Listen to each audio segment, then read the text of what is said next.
Alhamdulillahi Rabbil Alamin.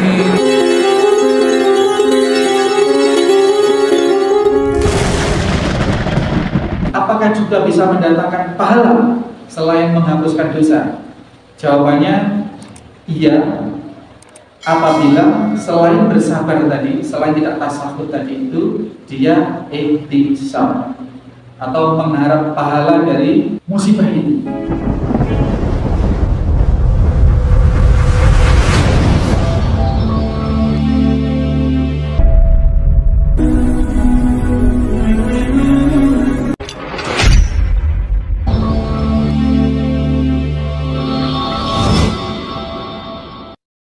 Bismillahirrahmanirrahim.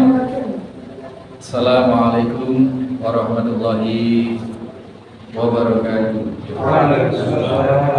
Innal hamdalillah nahmaduhu wa nasta'inuhu wa nastaghfiruh wa na'udzu billahi min shururi anfusina wa min sayyiati a'malina.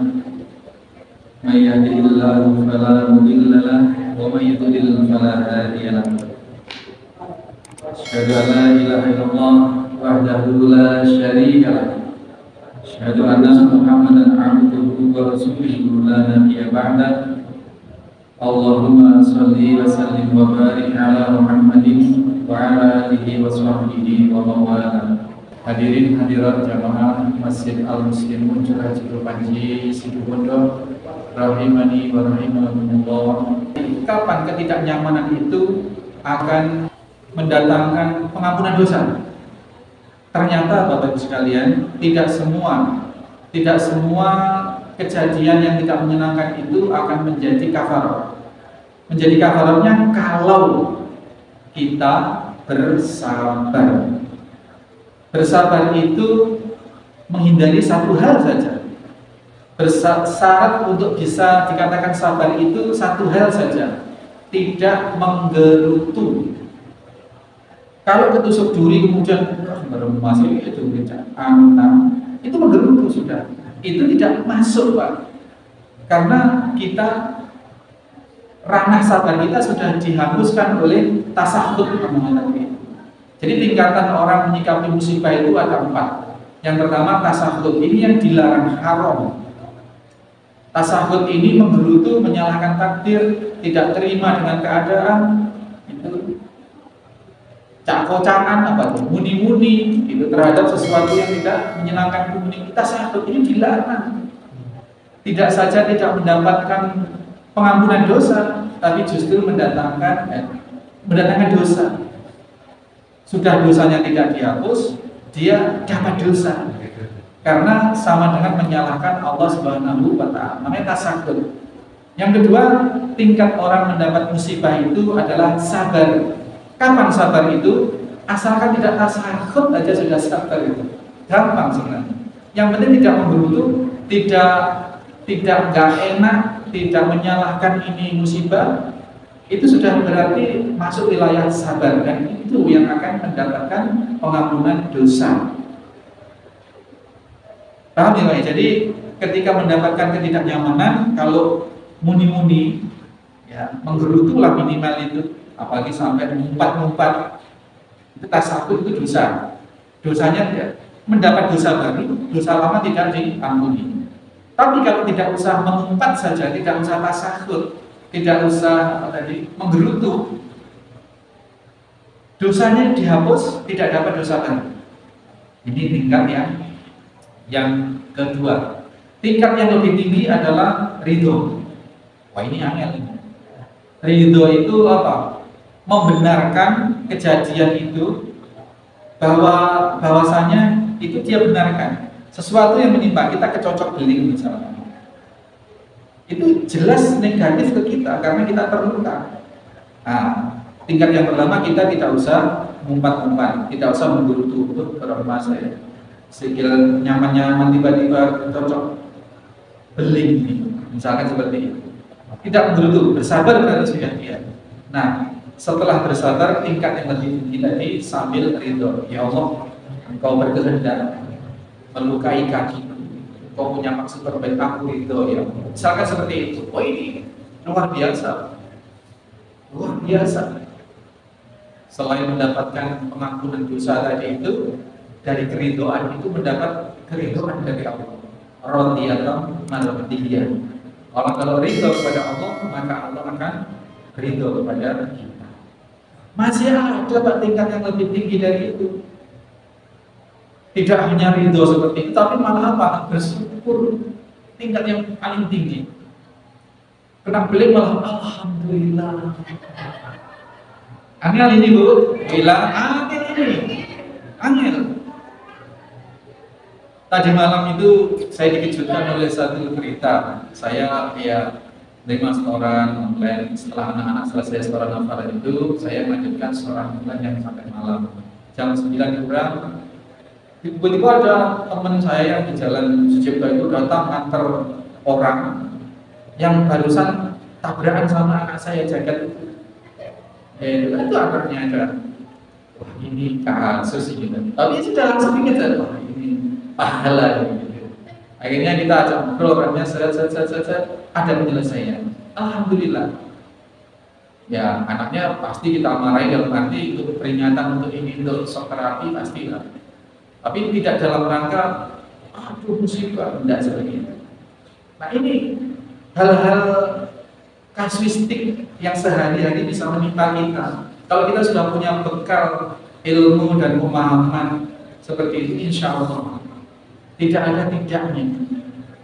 Apalagi bisa mencapai derajat syukur tadi itu. Tiba-tiba di kampung orang bersyukur, di aku CCTV orang bersyukur. Itu syukur dalam makna luas. Syukur dalam makna luas. Dan seorang yang sedemikian mencapai tingkat pemahaman yang sedemikian, ketika tabrakan di jalan, buru-buru dia turun. Kalau biasanya orang turun itu rebut bener karena akan terkait dengan ganti rugi pastinya.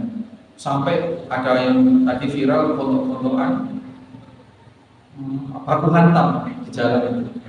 Pengemudi angkot sama pengemudi mobil pribadi rebutan jalur sampai diviralkan itu. Nah ini kalau orang sudah menguasai spiritualitas pemahaman seperti ini, dia turun, ada teman di Jogja itu, justru dia boro-boro nyamperin orang itu berterima kasih. Alhamdulillah ada pahala, alhamdulillah ada kejadian seperti ini. Terima kasih dengan diberi pahala.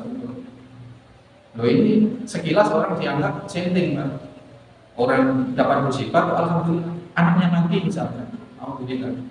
Atau apalah kucingnya mati, kambingnya mati, alhamdulillah. Ini orang sekilas centing orang itu. Tapi itu hakikatnya seperti itu. Nah itu, jadi kapan musibah itu benar-benar bisa menghapus dosa? Yaitu dikala dia tidak tasakhut, tidak mencela keadaan, tidak menggerutu. Artinya apa? Kalau dia bersabar. Nah, kata di dalam bab sabar ini. Kemudian dalam kesabaran itu tidak hanya terhapus dosa ternyata. Para ulama berselisih pendapat. Apakah musibah itu bisa langsung menghapus dosa? Iya, jawabannya dengan syarat tidak tasakhut. Terus kemudian ada pertanyaan lagi, apakah juga bisa mendatangkan pahala selain menghapuskan dosa? Jawabannya iya, apabila selain bersabar tadi, selain tidak tasakhut tadi itu, dia ihtisab atau mengharap pahala dari musibah ini. Kalau tidak ada kesadaran mengharap pahala dari Allah, maka dia hanya terhapus dosanya saja. Ada kejadian musibah, dia tidak menggerutu, dia tidak tasakhut, berarti dia bersabar, dosanya dihapus oleh Allah. Tapi kalau ditambah dengan, ya Allah, dengan saya bersabar, saya ridho pada kejadian ini atas kehendak baikmu atas aku, berilah pahala dari sini, dapat pahala. Tapi kalau tidak disertai dengan pengharapan pahala atau ihtisab itu, maka poin yang didapat hanya penghapusan dosa. Hanya penghapusan dosa. Jadi yang pertama taghfirudz dzunub. Jadi terhapusnya dosa-dosa apabila seseorang itu bersabar dan berikhtisab atas apa tadi musibah, yang kedua mendapat ziyadatul hasanah, penambahan kebaikan atau pahala.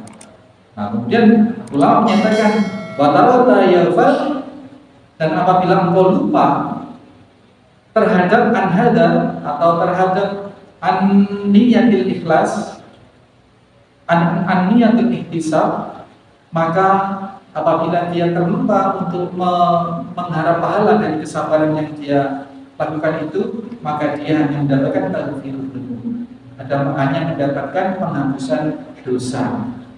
Tapi lumayan, kalaupun tidak bisa bersyukur dari alhamdulillah ini pahala ya Allah, berikan pahala, berarti dia derajatnya sudah abdan sahur, kurang lebih seperti hamba yang pandai bersyukur. Tidak saja kenyamanan yang diperoleh yang dia bisa syukuri, tapi ketika dapat musibah pun dia mampu mengekspresikan spiritualnya untuk juga mensyukuri itu pahala yang besar sekali.